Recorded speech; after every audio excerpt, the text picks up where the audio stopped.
Hello everyone, welcome back to my channel Life Insider. আশা করছি তোমরা খুব ভালো আছো, আমিও খুব ভালো আছি। আজকের দিনটা শুরু হয়েছে একটা ভীষণই ভালো একটা খবর দিয়ে। তো ফাইনালি আমরা বাড়ি আসছি। অনেক দিন থেকেই আমাদের প্ল্যান ছিল বাড়ি যাব, বাট কোরিয়াতে ওয়ার্ক কালচারটা এতটাই বেশি যে ছুটি পাওয়াটা খুবই চাপের হয়ে যায় সায়ন্তের পক্ষে। তো ফাইনালি ওই ছুটিটা পেলো, কিন্তু খুবই অল্প সময়ের ব্যবধানে ছুটিটা পেয়েছে, প্লাস খুব অল্প দিনের জন্য ছুটিটা পেয়েছে। তো হাতে তো একদমই আমাদের সময় নেই, মানে টিকিট কাটা হয়েছে আর কিছুদিনের মধ্যেই আমাদের বেরোনো। তো সব কিছু এখন মাথার মধ্যে পাজল হয়ে আছে যে কীভাবে গুছাবো, কীভাবে কি নিয়ে যাব। তো এই নিয়ে ভীষণই একটা আনন্দ হচ্ছে, একটু টেনশনও হচ্ছে। তো যাই হোক, বাড়ি যেতে পারবো এটা ভেবেই অনেক অনেক বেশি আনন্দ হচ্ছে। অলমোস্ট 1 বছর পর বাড়ি যাওয়ার সুযোগটা হয়েছে। তো জাস্ট এটা ভেবেই এত আনন্দ লাগছে যে ফোনের বাইরে গিয়ে যে মানুষগুলোকে এতদিন ধরে ফোনে দেখতাম, তাদের অ্যাক্টিভিটি দেখতাম, এখন বাড়িতে গিয়ে সামনে থেকে দেখবো, মজার খাবার খাবো। মানে এগুলো একটা আনন্দ, একটা আলাদাই আনন্দ কাজ করছে। বাড়িতে থাকলে হয়তো সেই জিনিসটার ভ্যালু অতটা বুঝিনি, যতটা দূরে এসে সেই জিনিসটার ভ্যালু বোঝা যায়। তো তাই খুশি খুশি রান্নাঘরে চলে এসেছি আজকে। কিছুদিন আগে ফরেন মার্টে গিয়েছিলাম, তো সেখান থেকেই নিয়ে এসেছিলাম এই ফ্রোজেন ঢ্যাঁড়স। এখানে তো সেভাবে টাটকা সবজি পাওয়া যায় না, যা পাওয়া যায় ওই আলু, পেঁয়াজ, বেগুন, এটাই কমন একটা সবজি যেটা পাওয়া যায়। বাদবাকি সব কিছুই মোটামুটি ফ্রোজেনই থাকে। তো সেদিন আমরা ঢ্যাঁড়স পেলাম জন্য নিয়ে আসলাম। তো প্যাকেটটা বের করে রেখেছিলাম অনেকক্ষণ আগেই, যাতে বরফটা কেটে যায়। তো এই যে দেখো বের করেছি, দেখতে একই রকমই লাগে, বাট স্বাদটা একটু চেঞ্জ হয়েই যায়। তো আজকে এই ঢ্যাঁড়সেরই একটু সবজি বানাবো। ফার্স্ট টাইমই বানাচ্ছি, কোনো এক্সপিরিয়েন্স নেই কীভাবে বানাতে হয়। তো জাস্ট একটু ইউটিউবে একটা ভিডিও দেখে নিলাম, বানাবো ওই হিসাবেই। তো আমি ঢ্যাঁড়সগুলোকে ছোটো ছোটো করে কেটে নিয়েছি, তার সাথে একটু আলু, পেঁয়াজ, টমেটো, লঙ্কা সব কিছুই কুচি কুচি করে কেটে নিলাম। তো এবার প্যানটা ভালো করে গরম করে নিয়েছি তেল দিয়ে। এর মধ্যে ওই যেগুলো ঢ্যাঁড়স কেটে রেখেছিলাম ওগুলোকে একটু ফ্রাই করে নেব হালকা করে, একটু লবণ হলুদ দিয়ে জাস্ট একটু ফ্রাই করে নেব ভালো করে। তো এখানে ঢ্যাঁড়সটা আমার খুব ভালো করে ফ্রাই হয়ে গেছে। এবার আমি ওর মধ্যে একটু তেল দিয়ে জিরা সম্বারা দিয়ে পেঁয়াজগুলোকে খুব ভালো করে ভেজে নেব। আর আমি তারই পাশে হচ্ছে লঙ্কাটাকে আর টমেটোটাকে একটু ভালো করে মেশিনে গ্রেট করে নিয়েছি, পেস্ট করিনি কিন্তু একটু গ্রেট করে নিয়েছি জাস্ট।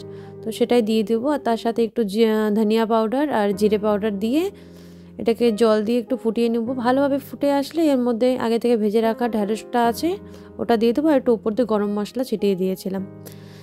তার ওর সাথে সাথে আমি সাইডে এদিকে চিকেনও ম্যারিনেট করতে বের করে দিয়েছি। এত সুন্দর একটা খবর দিল বরমশাই আজকে, তো ওনাকে একটু ভালো কিছু খাওয়া তো দিতেই পারি। আজকে সায়ন বাড়িতেও রয়েছে, যার জন্য আরও আমার হাতে সময়ও আছে। তো ভাবলাম তাহলে তন্দুরি চিকেন বানানো যাক। তো তন্দুরি চিকেনের গোটাটাই বানাবো। তো ফ্রিজে তো চিকেনও রাখা আছে আমাদের। এখন আমাদের মাথায় টেনশন যে খাওয়ারগুলো কিভাবে শেষ হবে এই অল্প টাইমে, এতগুলো ফ্রোজেন খাওয়ার। তো ওই জন্য চিকেনটা আজকে আরও বের করলাম, এই কারণে আরও বেশি বেশি করে যে তাড়াতাড়ি করে একটা আজকে তো খেয়ে নিই, তারপরে পরেরটা পরে দেখা যাবে। তো ওই জন্য বলাও তাই, আর সাথে সাথে ও চিকেনটা বের করে রেখেও দিল। আর সায়ন্তের সাথে এখানে আমি আলোচনা করছি যে কীভাবে কি করার আছে, এত অল্প সময় আছে হাতে।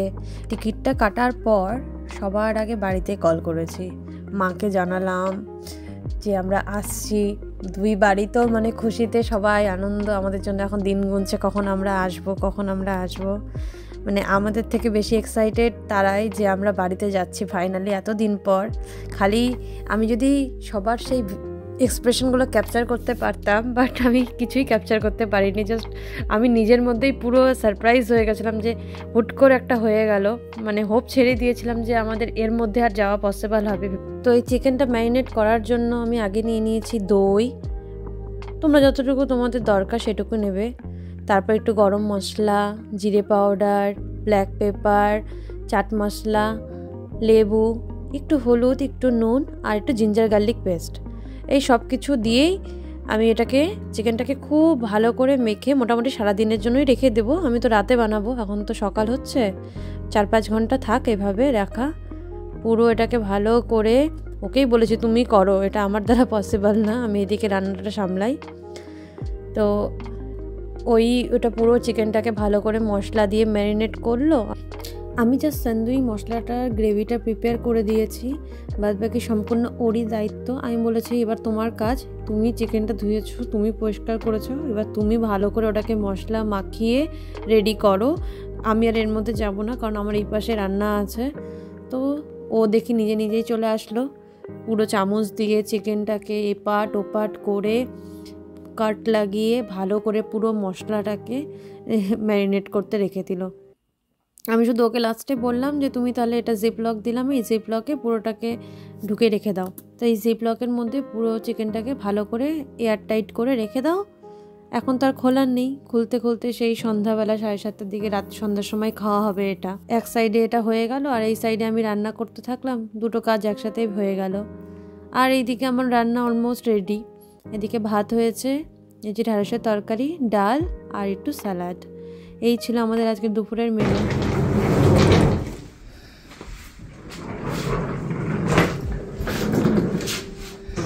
খাওয়া দাওয়া শেষে বরমশাই সমস্ত ব্যাগ ট্যাগ বললো তাহলে বের করি, এগুলো পরিষ্কার করে রাখি।